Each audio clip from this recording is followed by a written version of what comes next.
Thanks, Rachel. Okay, so official good evening. My name is Margot Armstrong, and I'm a longtime EAR board member, or I should say board member of Elephant Artist Relief Society, also known as EAR. And I'm part of EAR's programming committee.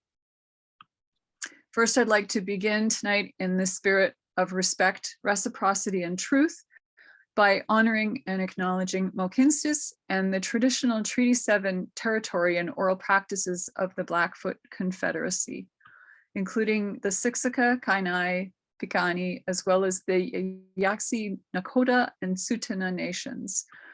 EAR acknowledges that this territory is also cherished by the Métis Nation of Alberta Region 3 within the historical Northwest Métis homeland. We celebrate all nations, Indigenous and non, who honor this land. We are grateful to engage in an honest and eager process of reconciliation.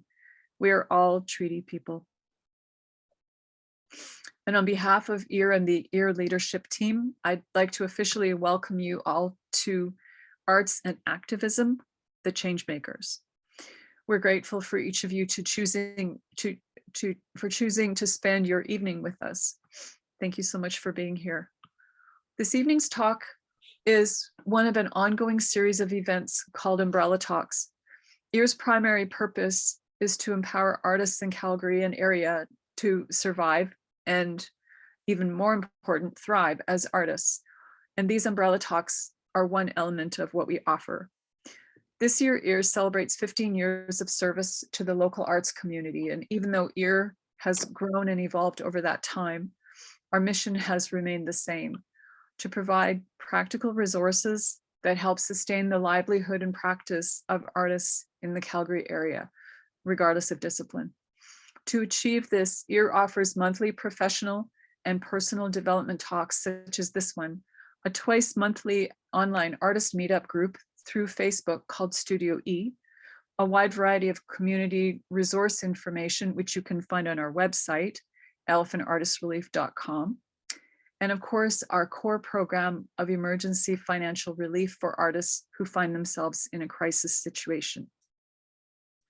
As a charitable organization, we rely substantially on support from you, the public, and in the form of volunteerism, membership, and especially fundraising to do what we do. You can help us by raising awareness about EAR, and if you can, please consider donating online. Our heartfelt thanks go out to all of those who have already supported EAR in the past, in whatever form. The Society is 15 years old this year, and we are encouraging our supporters to contribute a monthly donation of $15 to mark this anniversary. Every dollar donated is allocated to providing relief for artists in times of need. Just one more bit of housekeeping. Throughout the presentation, we ask that you please keep your mics on mute, and also please turn off your cameras so there's minimal background interference. Please feel free to use the chat box to write your questions as they come up, and we will start a record of those for the Q&A portion of the evening. When we have a break at the end of the discussion before the Q&A, there will be a questionnaire that will be put into the chat, and we ask you to please fill out the questionnaire. Your feedback is invaluable to us. So tonight's event is Arts and Advocacy, the Changemakers. Many creative professionals from many disciplines impact us through their work, and also by launching initiatives and participating in advocacy. Advocates are those who speak on behalf of those who have a voice that's not being heard in order to bring about change for the better. Tonight, we bring you a discussion with a few local artists who exemplify the role of arts advocate by amplifying voices that matter to us all, and instigate collective action. This discussion will be moderated by Patricia Duquette, a member of the EAR board. Before I pass you along to Patricia, your moderator for the evening, I'll share a little bit about her. Patricia Duquette is a multidisciplinary artist with a long career in the performing arts that expanded to include live action, film, animation, media art, visual art, and immersive interactive artworks. In addition to co-founding arts and social justice festivals, Patricia has written, produced, directed, coordinated, and performed in countless productions over the course of more than 3 decades. Her personal works are often marked with visual metaphor, sociopolitical awareness, and commentary. Patricia is a lifelong activist and volunteers on EAR's board of directors, acting as lead of fund development committee. And now, without further ado, I will pass you along to Patricia Duquette. Enjoy the evening, everyone. Hi. So what I'm going to do is give you a little insight on the background of our panelists. Jessie Del Fierro, who came to my attention through the 3550 initiative, Wunmi Idowu of WESO, Africa's Black Arts Development Program, and David LeReaney, president of the Performing Arts Lodge, otherwise known as PAL. So let me just, I've got all kinds of things open here. And so give me a minute to find, there we go. Jessie Del Fierro is a non-binary Filipinx Canadian theater creator, performer, and facilitator with the privilege to work in both Marquesas on Treaty 7 territory and on the unceded ancestral territories of the Coast Salish peoples colloquially known as Calgary and Vancouver, respectively. They hold a BFA in theater performance from Simon Fraser University and have collaborated on works presented at Push International Performance Arts Festival, Summer Works, O'Dane Gallery, and Revolver Festival, amongst others. Intersectionality is their only reality. So I'm going to just bring up the first question for you, Jessie, to start this off as soon as I can.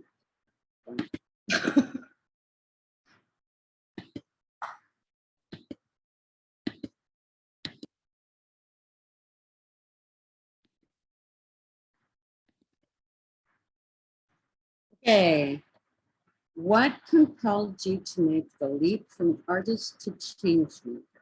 Is your personal activism related to the creative work you do and or a broader social political engagement in these crazy times in which we live? Thank you so much for the introduction and for the question. I was super not prepared to be the only one answering this, but hello. It's a really great question, and it's something that I reflect on quite often. It's something that I describe that was sort of a responsibility that was given to me because it's something that I resonate with and I think about and I grapple with, but the idea that like my existence is a choice in like, if I'm hired, that's a choice being made because it's not in the norm. And so wherever I go, there is a distinct path that needs to be made in order for me to feel like I can be there. And it's not often done for me. And there's been a lot of wonderful change makers who have made my life and my work possible. But there's still a lot of work that needs to be done. And so, yeah, I think it's intrinsically incorporated into my work. And I think it was quite important for me to accept that and embrace that as something that can be empowering and not a responsibility, if that makes sense. Yeah, and I think we can get into this deeper as we introduce everyone. So don't feel like you have to write the book here. But yeah, that makes absolute sense. Let's introduce David LeReaney's career as a professional actor spans 40 years and over 350 stage and media productions. He is the recipient of the 1993 Best Actor and 2007 Best Narrator Amplias and the 2000 Cohen Awards for sustained and significant contribution to Calgary theatre. The 2010 Supporting Actor Betty Mitchell Award for Shakespeare's Dog at ATP. He is also a dialect and acting coach, most notably for seasons 2 and 3 of Fargo. He has also appeared on Tim Star, Fargo, Mutant World, Hell on Wheels, APTN's Blackstone, Riverdale, Under the Banner of Heaven, Winona Arp, and Fortunate Son. My goodness, you can find him on IMDb. And I have to say that one of the reasons that we invited David here today also is because he is the president of the Performing Arts Lodge, Calgary, and they have a very unique focus in our community. David, do you need me to repeat the question? Is it question one is the same question? Yes, that's Yeah. the question. You're all good? Okay. Yeah. Certainly my activism, I guess you can call it, is related to my creative work because I'm an actor and a dialect coach. And to take it way back to 2004, which doesn't sound like that long ago, but it is 17 years ago. I'm always surprised by that. I was in Toronto as part of the, I think, Canadian Actors Equity. I was on the council here, and we were having a meeting in Toronto, and somebody came along and said, would you like to take a tour of the PAL Lodge, the Performing Arts Lodge in Toronto, which has been there since 1983. It's 205 suites, and a bunch of wonderful artists are living in there. And I said, that would be wonderful. So I did. I took a tour and I was inspired. So when I came home to Calgary, I gathered a bunch of my artist friends, mostly actors, and said, can we do something like this in Calgary? So we started as a kind of just as a informal coffee klatch, and then became a little bit more formalized. And eventually we got our a charitable status, and we started working toward the idea was to get our own PAL Lodge here. That objective has changed, which we can get into later.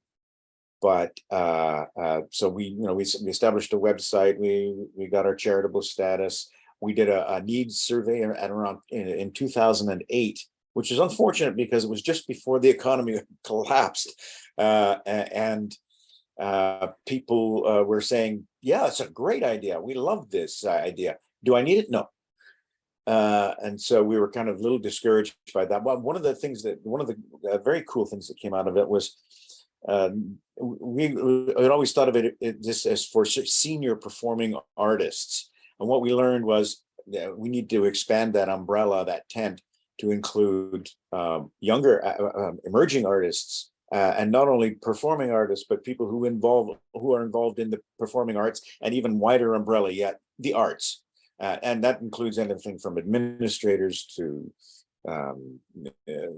people who work backstage, writers, anybody who's got anything to do with the arts would be candidates for tenantship in whatever we come up with as accommodation and affordable lodgings for artists.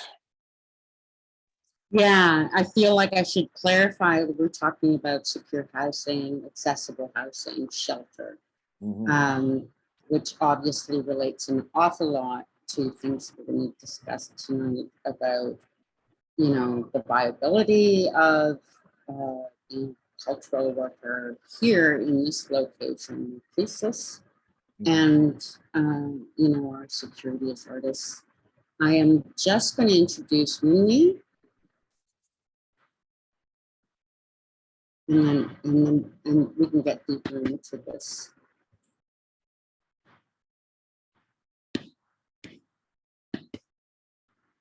Wunmi's biography is enormous. So I'm going to foreshorten it, but these are all, our panelists are all, pretty amazing people who've done a lot of substantial work in the communities. Wunmi Idowu is an award-winning multidisciplinary artist, choreographer, filmmaker, performer, and producer. She is also the founder and director of the Africa Music and Dance Theatre, Inc. Since 2006, WSO Africa has been passionately dedicated to bringing the history of African culture to the masses through traditional and modern modes of performing arts, including dance, music, theater, and storytelling. Her community outreach work with the WSO Africa has granted her numerous milestones, including her involvement in the inauguration of Alberta's first Black History Month 2017, and certification recognition from the House of Commons of Canada, that's the House of Parliament, in 2018. Looking to buttress her arts management and leadership skills, Wunmi graduated from the Cascade School of Business, Rosa Arts Management Program 2019, and Rosa Executive Arts Leadership 2021. By pushing her increased visibility of ethnically and culturally diverse artists in Alberta, Wunmi hopes that perceptions will shift around who participates in the arts through dynamic, cutting-edge work that captures the imagination of a range of audiences.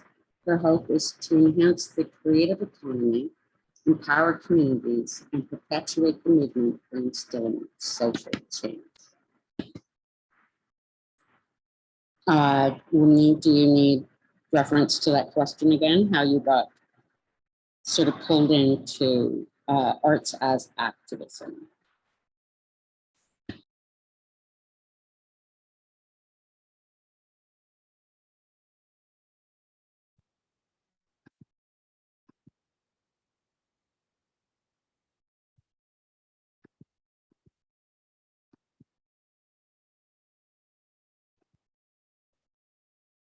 Okay, Wunmi, I think you're freezing up on us.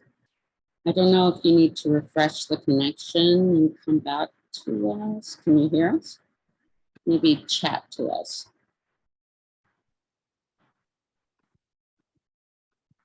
Okay, I assume she's going to come back. So we'll keep an eye out for that. I guess one of the things that's related to that first question, I mean, obviously existence is resistance when it comes to barriers and so I don't want to overlook that in speaking to that question of how you got involved. At the same time, not everyone steps out and amplifies their own voice or finds a community that they can work with to address, the issues and barriers that are there. So I guess I just wanted, while we're waiting for when we come back, maybe David and Jesse can talk a little bit about, were their personal circumstances and or environmental circumstances that prompted you to take that bold step? Not because, we have to acknowledge that not everyone will take, there are risks to that. Mm-hmm. And not everyone can or even should take that leap. Jesse, do you want to speak to that first?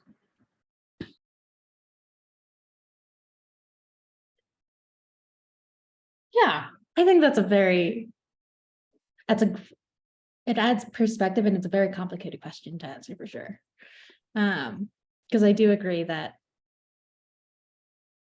to take on this level of responsibility, however you wish to see it, it does require a level of resistance and care and capacity, which a lot of equity seeking folks don't have the luxury of. So I think a big part of it was, for me, it started mostly in university, and that in itself is already a privilege to be able to go to secondary education. And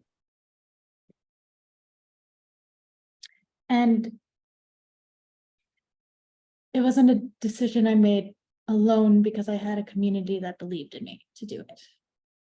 And I think that's a very important thing to note, is that this work can't be done in isolation. And I stray away from making it about leading and following, because I think we all have our very important, unique roles in this movement. Yeah, I think that's a brief. Yeah, I think we live in a predominant culture that likes to, and it goes back hundreds of years to another continent, that likes to make heroes out of individuals. But in fact, you know, what progress, if I can use that word, we have witnessed has not been from leadership per se. It's been through grassroots efforts and the everyday lives that are not recorded in history. And so, you know, I don't tend to see it that way. I tend to see it more like, when a voice is audible, it informs our mutual reality. And so every voice has its own situation and circumstance and context to inform that broader reality. I don't think it's a matter of leaders and followers at all. Right. I also super acknowledge that I can handle certain situations very well, and I can be. I think a big important part about this is like knowing how to be in situations, and like understanding and accepting that as a voice to be heard, you are saying something, and recognizing what that is, and then taking the responsibility of what you say. Yeah, and sometimes there can be a bit of a dance around that, and there's a good chance we'll touch on it soon. David, how do you feel? I know you're coming from this from a different walk of life. That's another voice. How do you feel about that? So are you asking me what kind of personal stimulus propelled me into this? Yeah, like, are there intimate reason? You don't have to. Yeah, no. Let's not use the word intimate. Yeah, Are there personal experiences, let's say, in your environment? Yeah. It's in my DNA because my father was just a workaday guy, but he always did things for others. He gave blood every 56 days, and we got a 50-year pin. But he never ever crowed about it. He just went ahead and I just watched that as a child growing up and then into adulthood, and watched all the cool things that he did, just offering his time and his energy, because he didn't have much money, and giving of himself. And also about that time that I took that tour of the Powell Lodge in Toronto. It wasn't long after a couple of actress friends of mine who were later in their years passed away in relative poverty, and after really flourishing, successful careers, and then they had health issues, and one just had a little trailer out in Cultus Lake, BC, and another one she lived in a kind of a bed sitting room, and they died, and they left this earth not accommodated as well as they should have been, according to their status. And even somebody like Frances Hyland, who was a supreme goddess of a classical actress from Stratford, she ended up at the Pow Lodge in Toronto, in a little one-room or one-bedroom apartment. So it's those kind of things that kind of spurred me on. I think that's simply how that happened. I think you and I have some mutual friends that we've lost that, yeah, I can relate to that. It just doesn't seem to matter what your status as an artist is. Yes, my friend Tommy Doyle, who's passed away recently, a musical director and composer, and he always, almost every time I see him, so how's the Pow Lodge coming? So, he was hoping to get in. I get busy, man. Yeah. Really, so we were just diving a little bit deeper into, what was the bridge for you, or the impetus from, producing creative work to really stepping into a role of, vocalizing, representation, advocacy. Thank you so much, Patricia, for that question. Really nice to hear from Jesse and David, just your experiences. I resonate with a lot of it. And so sorry about what happened earlier with the technology, just froze that to restart everything. To answer your question, I migrated from Nigeria to Edmonton at the age of 10. I've been dancing since the age of 3. I've been acting and singing in several different plays and events, and coming into this city of Edmonton and not seeing that representation in the school system, not seeing the cultural aspects of my continent being represented in the school system was a huge step backwards. I regretted moving to Canada because of that reason, and it made a lot of people look at myself and my siblings, because there weren't that many Black people at that time back in 1992. It made us very, very alienated, and people didn't want us around. They really took the opportunity to make us feel unwelcomed. And I decided, I still liked showcasing my culture. And I think by doing that, that could combat some ignorance from those who saw us as a threat, or those who saw us as we shouldn't belong here. So when they would have cultural fair or any opportunity to perform, I would create a choreography with music and dance and costume, and I'll perform in the gymnasium in front of parents and all the students. And I think that really opened their eyes to see that Africa has diversity. Africa was beautiful. It got them interested in certain music I'm playing, the movement I am displaying, and it continued in that way. And fortunately, a few years after that, I found a group called Waju Drummers and Kikile Dancers. They were performing at the Heritage Day Festival. And I asked my mom if I could join the group, and I did.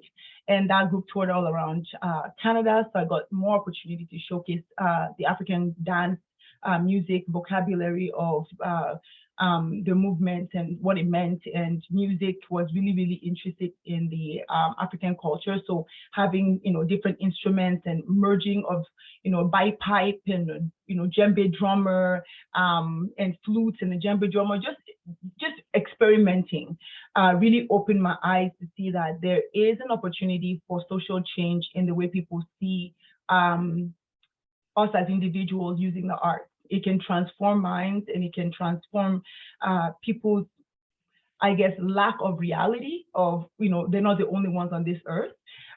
So that basically just propelled my artistic practice, and I just kept building from there. And in 2006, I established Wezo Africa Music and Dance Theater. By the way, Wezo means welcome. Every time you say Wezo, it means welcome. It's from the language of the Ewe people from Ghana, West Africa. And Africa at the time that I established the organization was the land of perfection. So when you say Wezo Africa, you're basically saying welcome to the land of perfection. So I just looked at allowing more opportunity for people to see us and understand that we're not a monolith. Africa has about 54 countries, it's a continent, and using the arts to be able to create programs and create opportunities for other African, Caribbean, and Black artists was also one of the preservation nature of our organization. So to answer your question, it is something that started from being in Canada. In 30 years now, this October, I've lived in this land, and I've been doing that work since I touched down 30 years ago.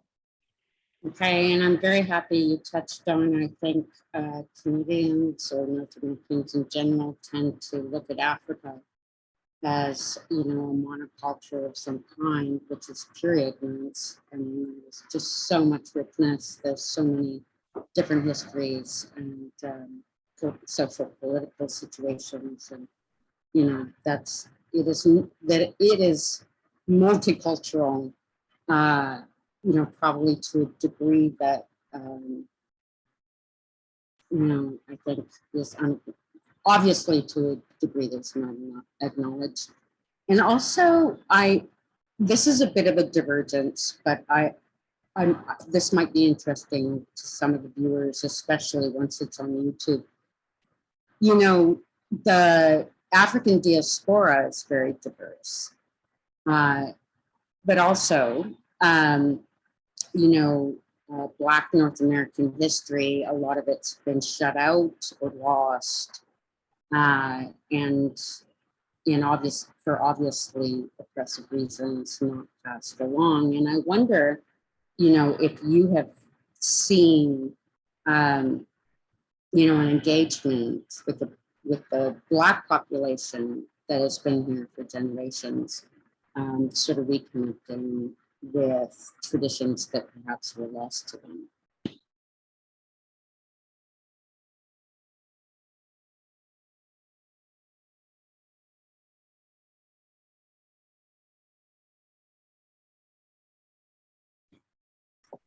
If that's too difficult a question, we don't have to go there. I mean, obviously, the Black population is coming from a lot of places, but yeah, I think there's a lot there unfolding. I appreciate that question, Patricia. You know, just looking at, you know, Nigeria, where I'm from, we have thousands of dialects, traditional music, food, festivals, rituals, different types of communities, you know, from the states to the villages to the local governments, different dialects. So there's just so much just from that one country, Nigeria being the most populous Black country in the entire world. We have a lot of Black people in that country. And I bet you've met a Nigerian person. That's just how many we are. We just like to travel and migrate. So it's really sad that they see our skin color and they just identify us as just one group of people, and not really look at us as individuals. Like, I'm not a Jamaican, I'm not a Ghanaian, I'm a Nigerian. And then looking at me, they'll just categorize me as Black. So I have to inform them that, yeah, my skin looks Black, but I'm Nigerian from West Africa. So that just breaks me out from just grouping me into that lump. And I think that's very important for people to understand that, you know, we may look the same and have different hues of, you know, shades of Blackness, but we come from different countries, and some of us have multiple islands and countries in one person. So you shouldn't just group people in that way. And another thing I also wanted to mention is, when you think of the opportunity to learn about someone's culture by getting to know them, it allows you to open your mind into that person's life. You get to learn about, you know, their traditions, orally or written. You get to learn about their music, the type of food they eat. So, just opening up yourself to the opportunity to learn from others is such a huge learning experience. And, living in Canada, I realized that that's what I was doing with the Indigenous people and the Asian people and the Filipino people. I ask questions because I want to know. And it makes me understand that, outside of my culture, there's other cultures, and there's also important things in their culture that I might not know if I didn't ask. So yeah, being inquisitive and really not being so ignorant in trying to act like you know everything always helps to diverge that type of knowledge lack. Thank you. I know I kind of went off track there a little bit, but I felt that was something we should touch on because I think it's a predominant issue overall, and also with Indigenous populations of Turtle Island, where assumptions are made about the culture of everyone who is identified as Indigenous, etc. And Jesse, perhaps I'm assuming that the same could be said of Latinx cultures. So I just wanted to touch on that a bit because I think that's important. Our next question is, you all have obviously a connection to community, and you have worked together with community members to launch the initiatives and programs that you have. What would you advise, however, to somebody who really hasn't located that community yet, and they are, an aspiring artist or a working artist who's facing barriers or, complications or straight up discrimination in their environments and has to advocate for themselves?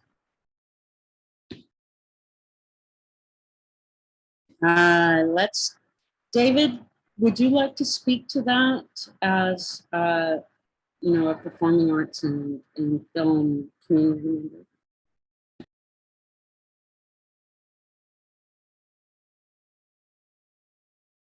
Or we can't hear you, hon. You have to turn, yeah. Yeah, there we go. I guess the simple two-word answer is find allies, and they're out there. For me, I look to my acting associations, Equity and ACTRA. I put feelers out, and at one point, because I was because of my experience in the acting community, I found another group, another person named Angie Jelena and her company, Angie Jelena, Paradox. Now, part of it was Patty Pond was part of that at that point. Patty Pond, who leads Calgary Arts Development. I knew Patty from my work at ATP, where she was on the administration there. We employed them. We raised enough money to employ them to do a kind of a survey of the landscape of affordable housing. And that was in 2008 or 10 or no, 2011. Well, we went dormant for a little while because we kind of ran up against some brick walls. And we lost some key board members. So we just put it to bed for a little while, but we resurrected it recently, and we rehired Angie Jelena and Associates, and they've given us they've done again a really comprehensive survey of the arts community and the affordable housing landscape, and they've come up with some really interesting recommendations and given us a roadmap and to follow, which has been invaluable. We stalled a little bit over the summertime. It's really hard to get a board together over the summertime. I found I haven't got a really great board, but on the double-edged sword on that is they're very busy people, and it's really hard to get them all together, even on Zoom. So anyway, we're about to kickstart it again and move forward. But I again get back to my 2-word answer: find allies. I mean, for instance, I don't know if anybody knows about the Actors Fund. It's which they've changed the name of to AFC because everybody thought, well, that's just for actors. So, and it's not. It's for anybody in the entertainment industry. And they've given out $2.2 million over the pandemic to artists who need help for groceries, for pharmacy, for rent, or whatever. To go to a funeral, anything that they've got a board that oversees all the applications. Again, that's just one. But there are allies out there, and I don't know if anybody knows, but ACTRA has a diversity committee, and Equity has a diversity and inclusion committee. So those are, if you're a member of those unions, I encourage people to join those committees and move forward. If that's what you're into, and that's what you want to press forward, get involved in that. And also, ACTRA has a political action committee, so to bring our pressing issues to the government. So those are the kind of things I would say. Yeah, I think, at that level, I mean, we can't go into the discussion about the pros and cons of union life, but I think, more mature artists certainly do rely on unions, and that offers, a great deal more protection than you would have singularly, yes. And that's a very big deal. There are some hiccups and barriers to getting into a union, and drawbacks in terms of what kind of work you're taking. Yeah, I only brought that up because that's from my sphere of experience. Yeah, I think there are allies out there for everyone.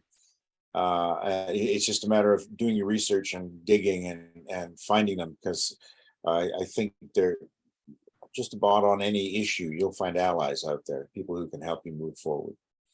Yeah, I feel like, the issue of finding your people, and I mean that in a value system way, and finding, collectivity and mobilization is the most effective way to speak truth to power, and it has served humans for an awfully long time, not guaranteed, but that kind of work is obviously necessary. Yeah, I think you can do your work, your creative work, on your own. But if you want political action and you want to move and make some change, you have to gather people around. I think that's extremely healthy, necessary, and obviously vital. But I think it was Jesse who raised prior to us coming to the Zoom event, the matter of how do you as an individual, and maybe I'll direct this to Jesse now, navigate the predominant culture, which does obviously emote and enforce colonial values, and long histories of prejudice and inequality that I think we're speaking to more often, but I don't know that speaking to it necessarily makes everything better in a snap. So there's individuals in circumstances on a regular basis who are in a position of choosing to or not advocate for themselves, obviously with benefits to doing so, but also the potential of erupting into things like conflict. So, Jesse, how would you talk or advise somebody as the person who raised this question in that position to act? This sort of goes back to what I was saying around like how I found myself in this position. I think it's important that for those who are coming into this work or are more interested in engaging further, is to know that this work has been happening for so long. And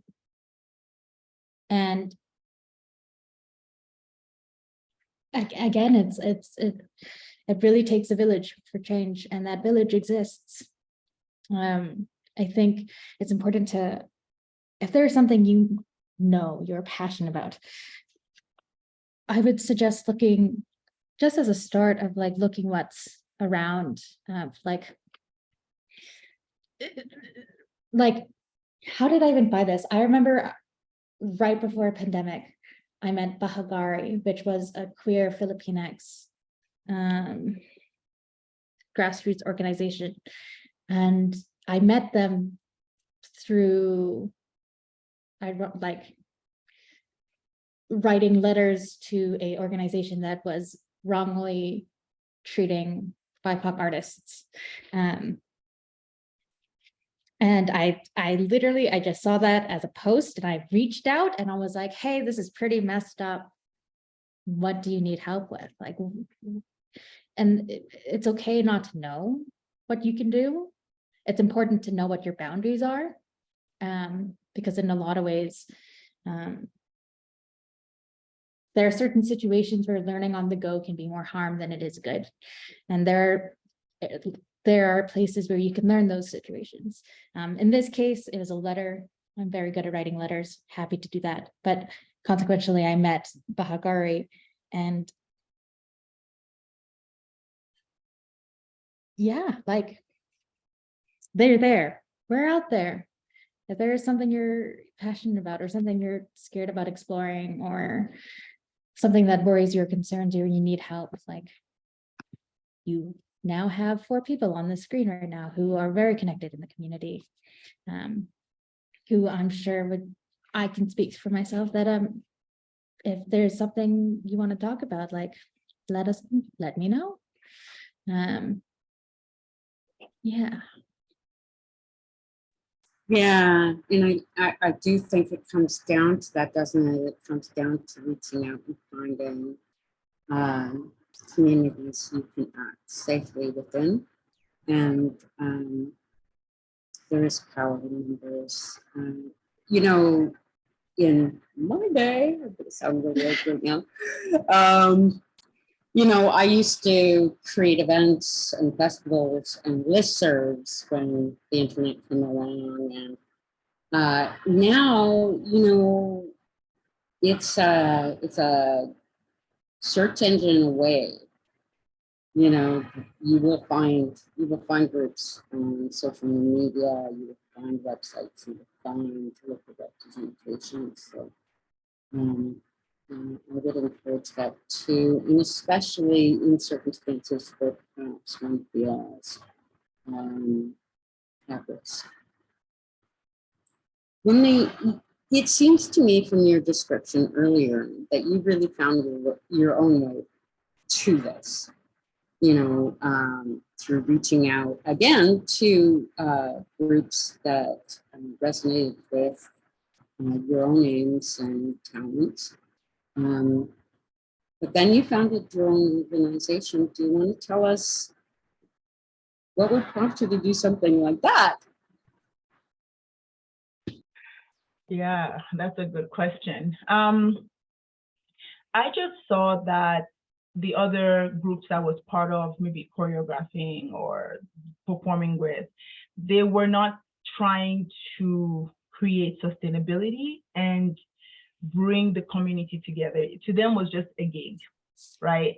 So how do you sustain having a community collectively find space to be able to create and to be able to grow? So I created the organization in 2006. The first year we went to Nigeria and hosted our first festival. Huge, huge festival. It was all over TV, newspaper, Canadian coming back from, Canada, all the way from Edmonton, coming back to Nigeria to bring artists, drummers, and salsa company, who are both also Nigerian, back to Nigeria to teach workshops and perform with other performing artists from the Guild of Nigerian Dancers. And I crave community because, I come from a huge family, and I've always just been used to having that safety in that family before moving into Canada. So I was looking for that. And the entire time from elementary to university in Edmonton, I was always in community, whether it's a specific African community or Caribbean community, I was doing something with the community. So I gravitate towards having community around me because I feel with, impact coming together, we can grow and we can learn and we can continue to give space for each other. And that is why we created the Black Arts Development Program, because, the production we had, Unganisha means connect in Swahili.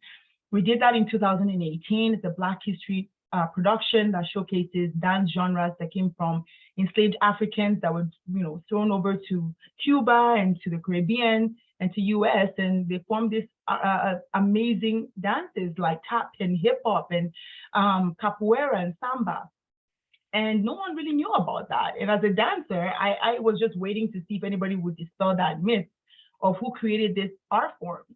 So looking at that and trying to put a production together and finding, a playwright to write something about a story that were Black was hard to find. Finding actors that were Black were hard to find. So it was just looking for ways to fill the gap of the lack in our community through the artists that were available. And as soon as somebody comes to Calgary, they work a bit, and then they move to Toronto or Montreal, Vancouver, or the States. So they don't stay here too long. So how do we create an ecosystem of Black artists in several different disciplines and ensure that they feel enriched, they feel ready to take on whatever comes their way, whether it's a play or a production or whatever that looks like from their own perspective of where they're trying to get to, and support them in that training and development. So the lack of that production from 2018, planning and pre-planning and looking at what are the challenges for African, Caribbean, and Black community artists. Why are they not getting chosen? Why are they not getting opportunities? Why are they moving out as soon as, they see reluctancy in Calgary? It started the script writing and actors development of the Black Arts Development Program, which we did last year. And we met with the 3550 initiative to kind of hear about, how amazing that initiative is and how to create our own sustainability to support that initiative. So we were able to train and develop 33 participants ages 18 and over in script writing and actors development. And the script writers created 20 plays, 10 minute short plays about the Black experience. Being that the 3550 initiative is committed into supporting artists and having 35% BIPOC, 50% women and gender variant folks, we wanted to ensure that we had that demographics represented from the African, Caribbean, and Black community in the theater system. So we did that, and we're really proud of ourselves. And we're like, okay, it was successful. We also made sure that it was free, so there was no barriers of, oh, I can't afford this development program. And then on top of that, too, we gave them each $500 for participating, successfully finishing the 6 weeks program. And not only that, we also supported them with having amazing, notable instructors such as Cheryl Fogo, Fiona Clark from Toronto, Janelle Cooper. So we brought those people there too, so they can see success as a Black person in that specific field. So bringing the community together in a way that it allows them to see that they can also get there with the support of such a program that would allow them to have access to these notable instructors and ask questions about, specifics on acting, specifics on script writing, really let them see themselves as an professional. They've actually felt like, they're doing something innovative And they left that space empowered. We also supported Ebony Golden. Ebony is a deaf artist, and she's been craving community. Because she's deaf, she can't really always get ASL interpreters to come to events. So we provided that for her and specifically asked for Black interpreters. So we looked all over Canada for Black interpreters, and we had to have 2 for each day of the program, which is always Saturday. So 3 hours every Saturday for 6 weeks. And we interchange them. So after like, an hour, the other one will come and start working with that the team.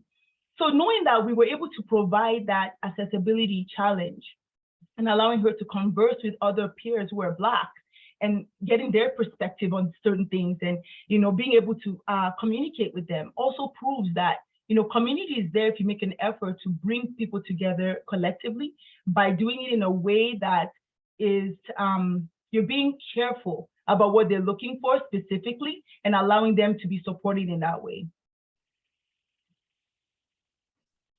Yeah, makes a ton of sense. And, I'm looking at the time, so I think I'm just going to totally go off script. I'll try to cover everything that was in our, but I might go on, more organically about it. Jesse, would you like to answer a little bit and discuss a little bit how the 3550 initiative evolved? And because I'm not sure everyone watching would be aware.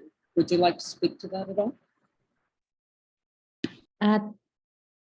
Just as a little context, the 3550 is a grassroots coalition that came together and initially came out of understanding statistically that there are 35 BIPOC, the Calgary's and Alberta is made up of 35% BIPOC individuals and 50% women.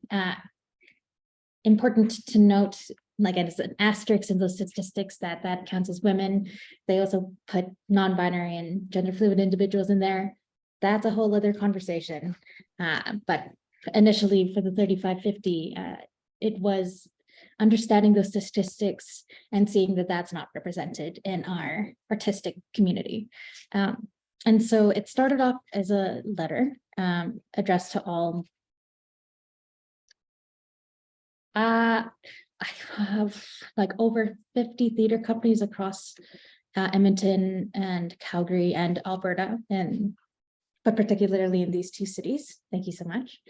And you can read the letter there. And it was just challenging theater companies to strive to reach that percentage as 35 BIPOC, equitably employed, and 50% women and gender fluid individuals.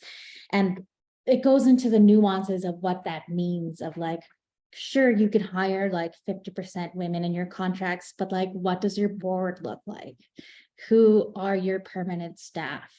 What does that pay wage look like? Who are you hiring contractually? And the goal was to do it within the next 5 years. So this came out in 2020. Thank you so much.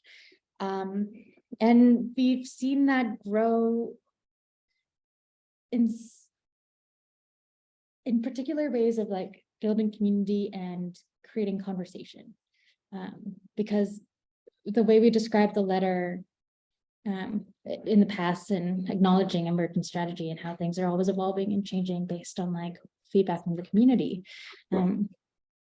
But at that moment the letter was crafted, it was a time capture of our environment in 2020, a reflection of who we were, and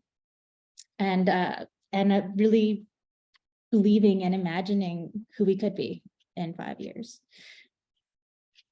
Yeah, and then now we're still in conversation. A lot has gone down over the pandemic, and we're seeing how this conversation is being reflected as we come out of, wow, let's not say that, as restrictions are being lowered and events are coming back, just how much of our dreaming and imagining and promising is coming into fruition, and what barriers exist that are preventing us to achieve these dreams. Saying, and I say that lightly because like you're not going to solve racism in a year. So yeah, I think it's important for anyone watching that maybe hasn't been involved in activism and advocacy to know that anything you think in the world that's possibly new is not. And if it has reached popular consciousness at this point, so that you're familiar with it without looking into it on your own, it's because entire populations have mobilized to make that possible over time. So this is never a singular event or call to action or even action itself. It's always a persistent movement towards change. And I think, the 3550 also came out of the Black Lives Matter movement, if I'm not mistaken. There's a blur of time in COVID time, isn't there? Yeah. And there was an incredible level of awareness, again, built on generations. I mean, this is not the first civil rights movement to hit the headlines. And then there's everything that didn't hit the headlines. So what I saw and that I feel obliged to say is an incredible wave in the regional community, among organizations especially, to make a commitment to 3550. And I thought that was impressive because it's not like these were not matters and issues that hadn't arisen before. I thought that was very promising.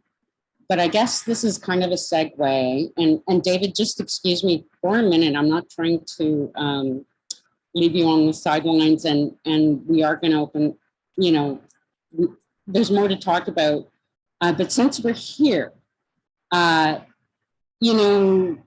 with the commitment statements that have been made by many funders and organizations in our arts community, there has also been, a lot of crosstalk around stereotypical expectations in representation. And, it's raised concerns around tokenism. And I wonder if Wunmi and Jesse, if you have views in terms of addressing that or how we might address that. Let's go to Wunmi first here. Yes. Well, when we did the Black Arts Development Program, Scriptwriting and Actors Development, we were hoping that the 20 stories that were created, those 10 short stories, the 10-minute short stories would be created into maybe a little mini series, and we touch base with a lot of theater organizations to let them know this is what we're doing, and we'd like for you to come into our space as a networking opportunity in November last year, and get to know our artists, get to see them face to face. It was held at the Arts Commons Engineering Theater. Josh Dilton really helped us bring a lot of theater companies there. We had about 7 theater companies, about 3 film agents in that space, and the artists got the chance to talk to them and tell them about what they learned from the program, and exchange contacts. And it was really fulfilling for me because I was really excited in the level of engagement that happened. They actually showed up and they were actually talking to these artists, and the artists were just really happy to be in that space in Arts Commons. Some of them have never been there, didn't even know about Arts Commons before. So putting them in that space, allowing them to be able to fill the space out and know that they are welcomed in that space, right? As Black African Caribbean community members, this space is also for you. You don't have to feel out of place in that space. So owning that truth and allowing them to be able to, you know, mingle and talk one-on-one, exchange contacts, I think really changed the mindset of these artists that, hey, you know what? Calgary is getting more inclusive. And, you know, as Justice said, you cannot change racism in a year. You know, it's a mindset shift that's in a lot of people. And it's also on the roots of ignorance is why a lot of people are racist. If you don't know what you don't know, you will just continue to act like you do know it. So it was really nice to be able to see how a needed program like this really shifted the trajectory of these artists. And some of them, you know, during the program, they're doing active development. They heard about, because we would share information about auditions coming up, so then they can go and audition. They actually, one of the artists actually went in and auditioned for Smell the Coffee. It was a production based here in Calgary, and she got the role of the lead, you know, during the time she was in the program. So that was huge for her. She's never really auditioned before, just took what she learned from the program and applied it, and is now, you know, being shopped around the networks to be able to see if somebody can take up the episodes. Another thing is too, a lot of the script writing development participants wrote their script and they're shopping it around and getting grants for it because they want to create a play from it. So you're just seeing that there is a lot of momentum happening, and there's a lot of funding supporting Black-led initiatives that is opening more doors, because lack of funding for the underrepresented is something that we have seen. So seeing that, you know, the Canada Council, Department of Canadian Heritage, the government of Canada, they're doing a lot to support Black artists. So yeah, I think that is where we're moving to, kind of redressing how we can shift the way people look at us by creating more opportunities for artists to get funding and to have a space to create a safe space to create with some guidance and with some nurturing from funders. Yeah, and I think what I'm taking partly from what you're saying there too is it's about presence. You know, it's one thing to be audible, it's another thing to be visible, and then it's another thing to be present. And that presence invites engagement that shifts the tide. That's what I'm hearing now. That is correct. Jesse, how would you address those questions? Do you have anything to add? Would you mind repeating the question? Yeah, I think it was, you know, with some increased commitment to the funding, to the representation among organizations and institutions, there has been some concerns raised among historically excluded communities about tokenism and why they're being brought in, and the stereotypical, you know, I have heard some stories about, you know, being asked to represent your own background in a way that doesn't reflect your own background. It reflects an idea about where you come from or your cultural norms. So I guess my question is, you know, how, you know, can you relate to that? How would you suggest we address that? Do you have ideas about how we overcome some of those barriers? Something that I remind myself often is that this work is a one size fits one. And so although we experience and we operate under the same oppressive structures, the way each individual responds is different. And so initiatives and organizations need to be able to respond to the individuals. Something that I say often is if you're not taking care of the most vulnerable of your communities, you're not being inclusive. And it's the idea that like humans are so complex and there's so many like we can go into the discussion of MAD and disabilities and how those intersections particularly layer and make it more difficult. And the world is made more difficult for them.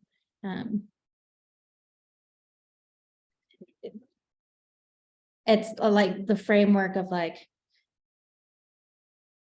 this person can't get into the building because they have a wheelchair, compared to this building is like wheelchair inaccessible. And it really asks that we change the mindset of how we approach these conversations. As an individual, speaking for myself, absolutely, so often, I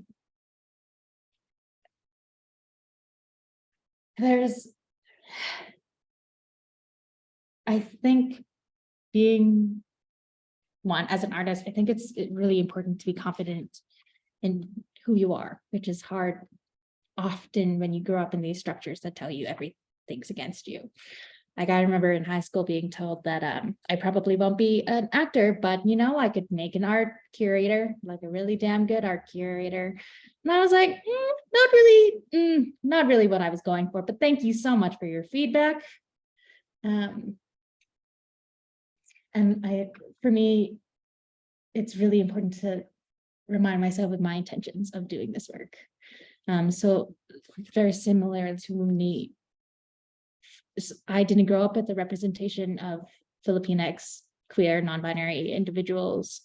And what I would give to have that as a child is something that I hold dearly to myself, because I would, I know actually, like from experience of doing this work for as short as I have, that there have been individuals who have come up to me and been like, it's wild to see you. I thought I was the only one, which is so mind-blowing if you think about it, because there's so many of us. And the fact that structurally we have been so isolated really just goes to show that it is hard. It is really, really difficult. And so like being confident in who you are, in the way you can operate, because I don't think everyone can be in positions like leadership positions, because it does require a lot of labor. And I think every person, again, has their own unique role in the work. So not to say that like confidence means outspoken, but to say like if you learn to know who you are, and you will find yourself where you need to be. And then as an activist more, right now the 3550 has a partnership with Theatre Alberta. And so we're working with a number of theatre companies and individual artists to really interrogate a lot of these conversations and explore the fears of failure and not be afraid of conflict. Because again, this work doesn't happen on your own. Like we need everyone to be 100% committed to doing this work. And that's when we'll start to see change. I think I will speak personally for myself. Because these, similarly as oppression has been around for so long, these organizations have been, some of them have been around for very long times and have built themselves up on these structures. And then understanding that it's structures and not individuals, and the format of funding and the way that serves or hinders artists' abilities to flourish. Yeah, I have so much more I would like to say about that, but I'm going to, because I am mindful of the time. Thanks, Jesse. I'm going to sort of, there's so much in what you said that I want to talk about, but I'm going to, for now, just pick up on the different abilities. And you know, you had noted, you know, accommodation for disability that is more visible. For example, like a wheelchair is obviously, you know, that's just an issue absolutely everywhere.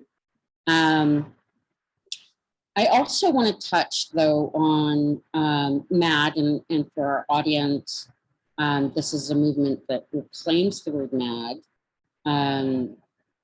because of the history of associating mental health conditions to madness or craziness or psychotic, or all these words that have been thrown around quite derogatorily. And when we look at what that all encapsulates, it actually raises questions about our work-life conditions on two, because we do live in a capitalist society that prioritizes pretty much robot-esque worker, that has no weaknesses, vulnerabilities, has no differently abled abilities, has no different capacities, has no children, has no elderly parents, has no, home life even. There's very much that, what do they call it? The work ethic has some religious connotation, but anyway, I think you know what I mean. So I just want to touch a bit here before we move to question and answers or take a break. We are all headed in that direction, all of us. We are all aging, and if we're super lucky, we're going to live long enough to experience our own slowed cognitive abilities, loss of memory, which is practically a death sentence for an actor, for example. We're going to have health issues. We're going to experience limitations to mobility, durability.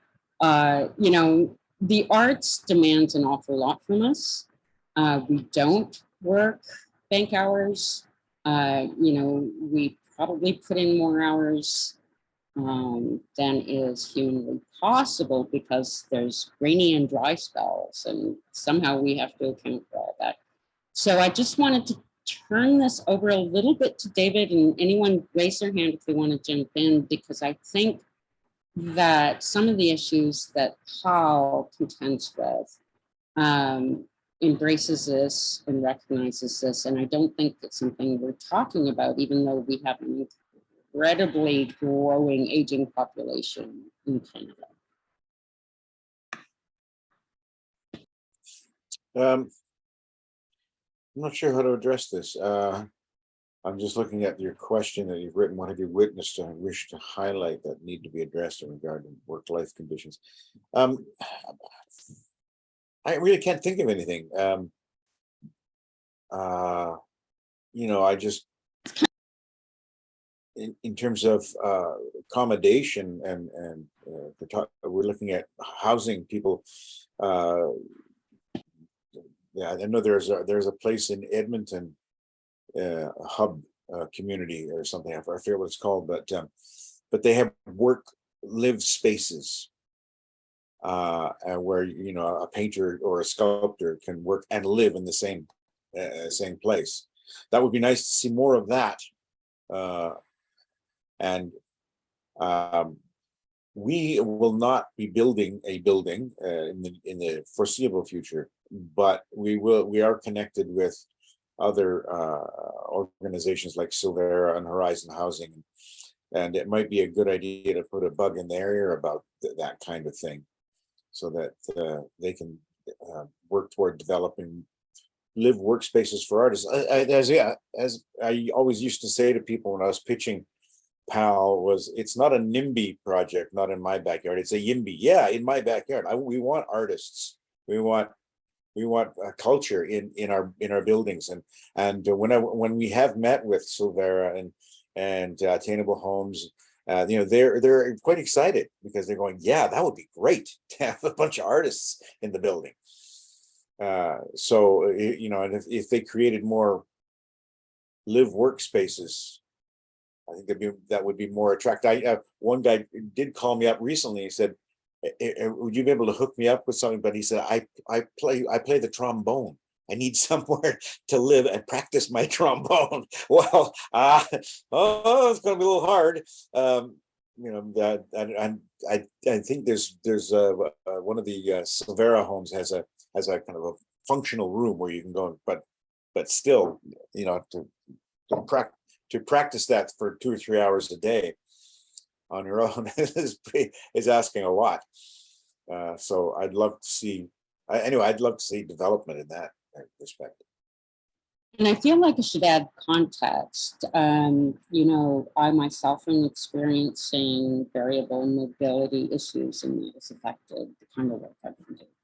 And so I'm working more and more from home, which just happened to actually evolve during the pandemic for me. So there was some good fortune there where, people started expecting remote work.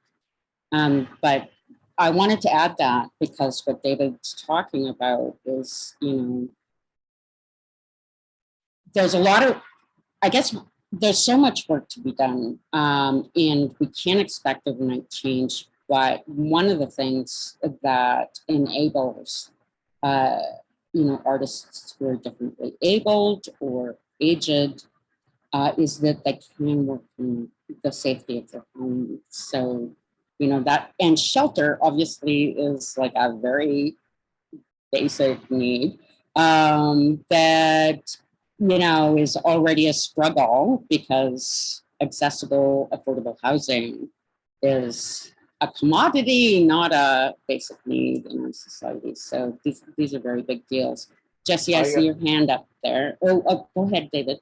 I was just going to say, I feel there is a push and a movement in the political sphere to that affordable housing is a buzzword, is a hot item right now. That they really are paying attention to that. Is I guess all I wanted to say, and that's happening a lot more. I just question sometimes what they're calling affordable.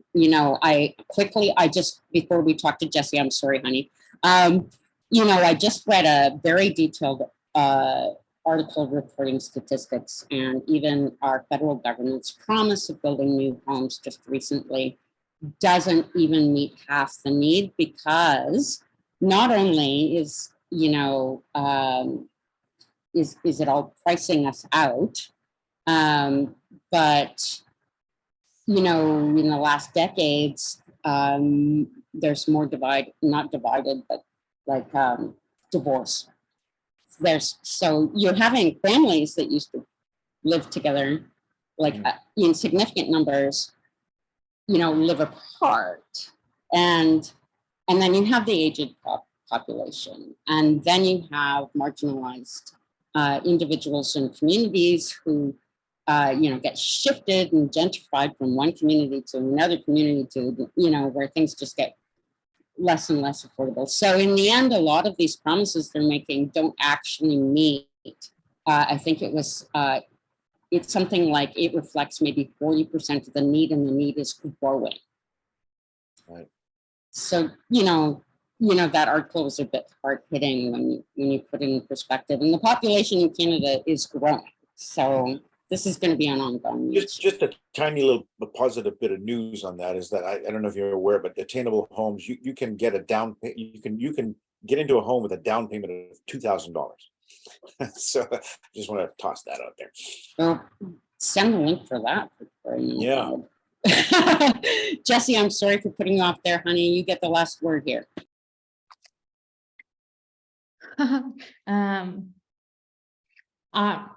A little context for myself as well. I have a relatively invisible disability, as far as I have an extreme light sensitivity, is why I wear a hat and tinted glasses. And so this is, and so much about mental health, and it's complicated. I speak from a place of intergenerational trauma, and the idea that a lot of this was environmental, and it affects me, and I allow it to affect me because I'm not going to shut down feelings and become a robot worker. And just to put this in context, I think the most important thing, especially for organizers, and I think this is it's a responsibility of everyone, but as organized, like Wunmi's example is so perfect because Wunmi had an artist who was deaf, who was Black, and so in order to accommodate, they put in the time, she put in the effort to find Black interpreters. That's not something that we see often at all. And it's, I think the thing that I say over and over is like, know and be prepared for what you're going to offer. I know, oh my God, yeah. Oh my God, yeah. And that's also something you have to like plan in advance when you're applying for grants. Like these things aren't just straightforward. They require time, effort, and care in order to be done in a way that is one size fits one. But I know what you're prepared to offer and make it clear that you're offering. Because you're not going to get engagement from folks who are disabled if they don't know you accommodate for that, because a lot of us are too tired to be rejected over and over again. Secondly, the work must also come from outreach, because in a lot of ways, like this is something about like imagining differently, and the idea that like I wouldn't have known that I could have been an actor, but I saw an Asian woman, and it's not the same. They're not Filipinx, they're not non-binary, but I saw an Asian woman on stage and it changed my life. And that's when I knew like things could be different. But that's an opportunity that not everyone has.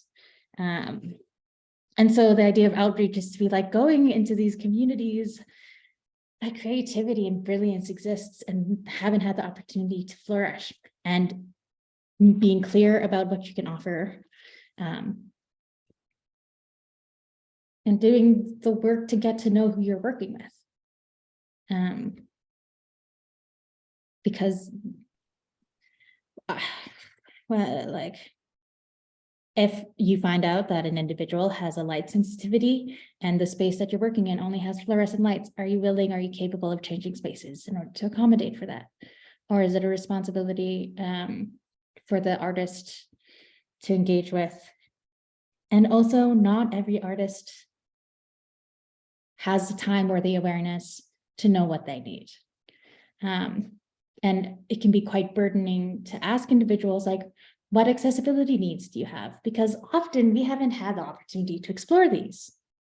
And so the time it takes to get to know the individual and being like, okay, well, if this is what you're experiencing, how can we make this experience different?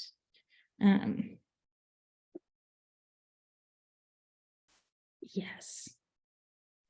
Yeah, it's a difficult balance because one doesn't want to make presumptions, therefore they want to ask, but then, you know, there is emotional, psychological labor that comes with that. So it's a bit of a, and that was the dance that I mentioned, you know, at the beginning.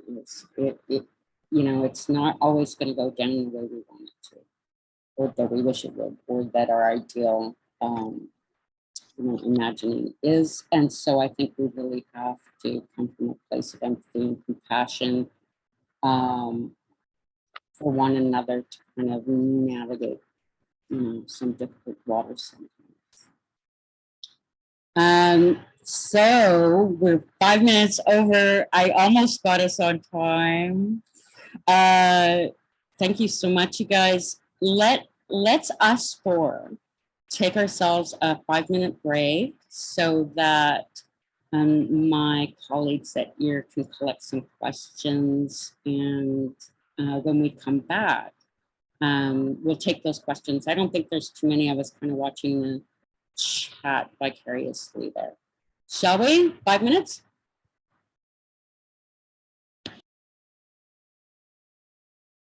I'm just noticing in the I'm just noticing in the chat a bit of, I didn't even actually know this phrase, Ireland syndrome. And that's like Erlin syndrome. Ireland. Erlin, And yeah. that's light sensitivity. And I guess Brenda, who actually had a question for the panel, she wrote in the chat a really interesting little bit about web design and the internet. And she hooked up with University of Calgary Accessibility Group. Brenda, do you want to join us? And then you can just ask the questions you want to ask. I know somebody else also had questions, and Margot will lead us through that. But go for it, Brenda. I'm in can everybody hear me? Yes. I know, I'm very techie. Okay, yeah, so they called it Erlin syndrome, but when I did an art project and asked if I could, because I wanted to show people what I see, because what I see, and I've seen it all my life, like since I was little, I would like go under the covers and I could read a book, and my parents freaked out on it. I work better backstage, I see better in the dark. Who knew? Anyway, I went to do an art project and I wanted to show people how black font on white for me almost has an iridescent, moving, scrolling border around every single character. And so I learned to compensate that with gels and glasses and turning down the lights. And when I took tests at the university, I would actually just take a light, shine it at the ceiling. I had to focus. I found out later I have ADHD. Woo. Well, that says a lot. Anyway, so I just wanted to show people what I saw, and I wanted to use the word Erlin, which would have actually been advertising for them. But they were like, no, you can't use Erlin. It's a copywritten title or name or whatever. And so, yeah, I worked my way around it many ways. And nowadays, accessibility is more prevalent in Microsoft and Google. And I put some of those links. Chrome has Dark Reader, but with Dark Reader, I'm a visual artist. So when I used color, my reds would turn like a weird red. So they muck it up. It's an inverted. It's not like going to the opposite, or you had to really bounce back and forth to get my colors right if I was doing something that needed that. Anyway, so that's my take on Erlin. I do have my glasses. They're in the car. Not glasses from Erlin, but an eye doctor's, and they put this tint on. So even that, we have more options in our optical choices in glasses choices and such like that. But it's awkward. So I just applied to IATSE and I got a whole bunch of stuff wrong. And now I have to say, I should have asked for accommodations, and that's going to be awkward. Are they going to just like file me under G? She's too busy. Sometimes I have to have scripts printed out on blue paper, and often I can do that myself. My phone has, just lots of ways. So I can invert things on my phone. Lots of different things now, not without having to pay the expensive price for Kurzweil and Dragon. I think it's notable that you mentioned the union there again, and that's what David was talking about earlier. I know Alberta is especially into union, and there are valid, conversations to have around, unions. But in the end, again, it comes back to there being a collective agreements, collective power, collective. This is the big word of the day, find your people. Brenda, did you have a question for the panel? Did I have a question? I think I had more information. Okay, okay. Margot, will you lead us to the next question? There was one question here that was put into the chat from Eli. I hope I'm pronouncing that right. And It says here, I've actually had this question written for a while, so it seems timely to ask it now. Wunmi and Jesse, can you speak to your major challenges and successes as intersectionally marginalized activists and artists? And how do you maintain your connection to your culture through your art? So I guess one of you at a time. Wunmi, would you like to start? Sure. Thank you so much, Margot, for that question. With our organization, we believe it's important to make space for marginalized, underrepresented voices and experiences, which often perspectives and narratives that oppose dominant culture. So what we do is we try to create programs and events, workshops, productions that really expand on who we are, and gives the onus back on the contributions that the African, Caribbean, and Black communities have done and keep doing to support the art ecosystem. There have been so much work that we have been able to produce. Like our Africa is not a country, it's a continent workshop for kids. Its name alone tells you that, yeah, you know, you should start expanding your mindset, and we use art to be able to create knowledge-based workshops to support what we're trying to do. So we'll have arts and craft workshop, and they're creating masks.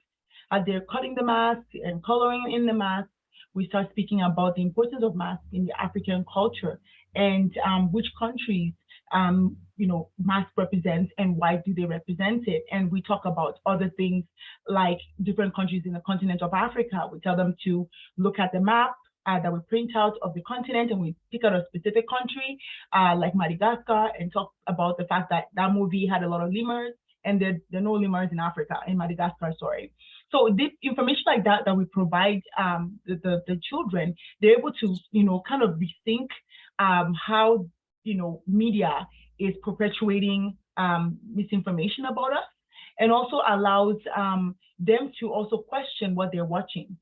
So we do a lot of that, and that's where the advocacy comes with our organization. But the point is just continue to build network of community advocates through investing in strong relationships and partnerships. Wow. Okay, that's a lot on your plate. That's a lot. Wow. What about you, Jesse? How would you address that? Did you want to hear the question again? Oh, that's all right. Thank you. It's in the, I can read it from the chat. Oh, of course. Yeah. It's so interesting because I'm second generation, so I come from the diaspora.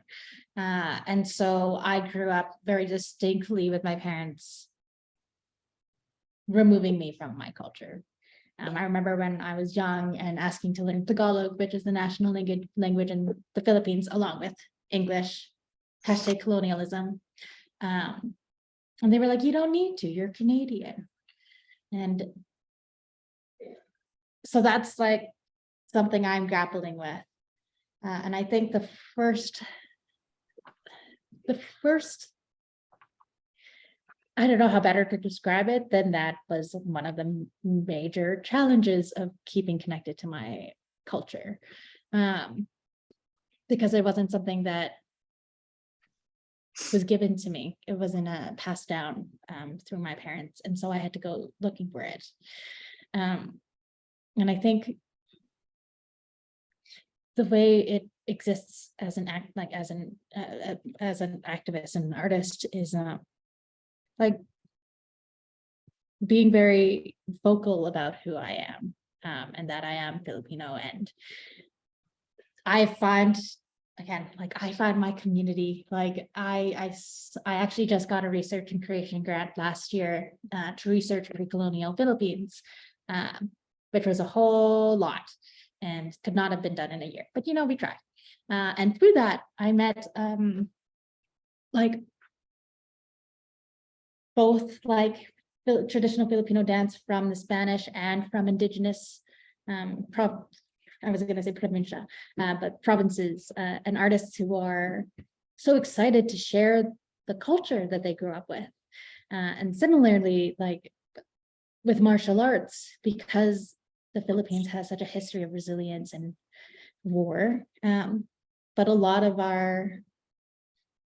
it's so intertwined in our culture, in the sense where you can study martial arts and you can study dance, and you will see how those worlds are interconnected, because that's how we through generations have preserved that artistry. So maintaining connection to my culture is definitely with community, and Philippines is very big on community. And I say this personally, and also just like not backing down. It's not good enough for me to be cast as an Asian performer. It's important for me that if the work requires cultural nuances, that the research be done and that it is distinguished as such. I am a Filipinx artist. And you know, it's been a long time, for many, many years, Asians were interchanged. So not backing down is a big one. Yeah, my understanding is that the Philippines has a great deal of diversity as well. Like, you're mentioning the 1,000 Asian islands. stereotype, but there's also the Hispanic influence, and like there's people. There's such a big history there. There's people with a lot of different and mixed roots that it's not easy. It's not justified to overgeneralize about. And if I may, the Philippines is also like it's a archipelago, a collection of islands. There are over 1,000 islands, and similarly in China, like there are hundreds of different dialects that have through years have like been resilient enough to continue existing, because there's a reason why the national language is Tagalog and English, because it was easier to colonize if everyone could communicate,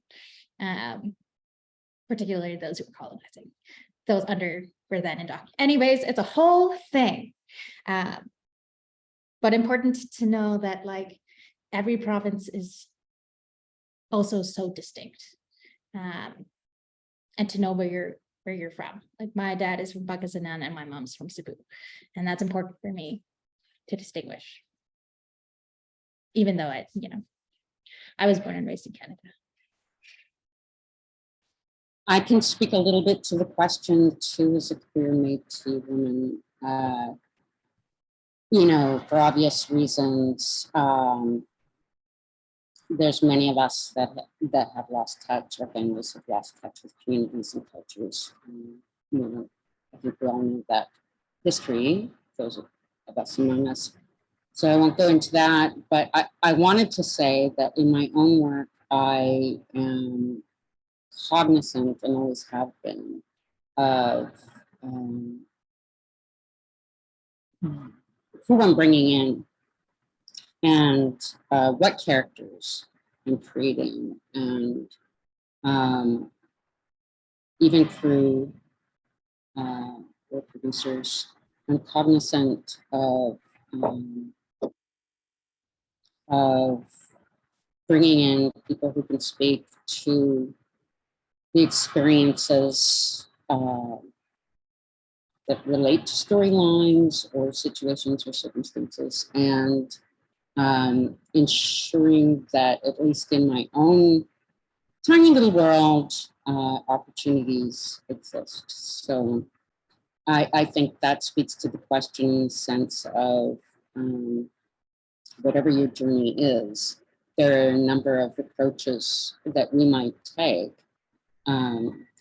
Wunmi is creating programs, and Jesse's creating their own work and participating in advocacy and activism. David is, involved in, these union environments and created his own organization. to tackle really specific issues, but that, you know, apply to us all as well. So, you know, there's a number of approaches we can take. My last question was going to be about what would you advise, but I'm just going to answer that for everyone right now. If you are an artist interested in social change, I think that the panel here has provided a great deal of insight on how you might go about that. And any one of us are people you can reach out to. And there are really a lot of collective groups and organizations in the region that you can look out for support. Margot? There is one more question here, and it's sort of a completely different kind of thing, but I wanted to ask Brenda, this is something that you put in there, and you ask, I just wondered if this is a question you wanted to discuss or if this is something you're just putting out there for yourself. This seems to be in line with what David's been talking about, but it says, you said, what about private homes? I have 2 rooms that can be reasonable prices and a basement that all kinds of art can be created. So I'm wondering, did you intend that to be part of the discussion, Brenda? Yes, and also to get it out there. I mean, I have a fairly big network, but I'm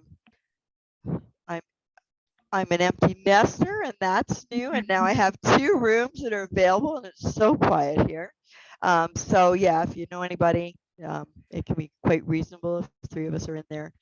I have enough space downstairs to create space with painters, or we could do digital art downstairs. I have a photography studio with, you know, lights and such. So yeah, put it out there.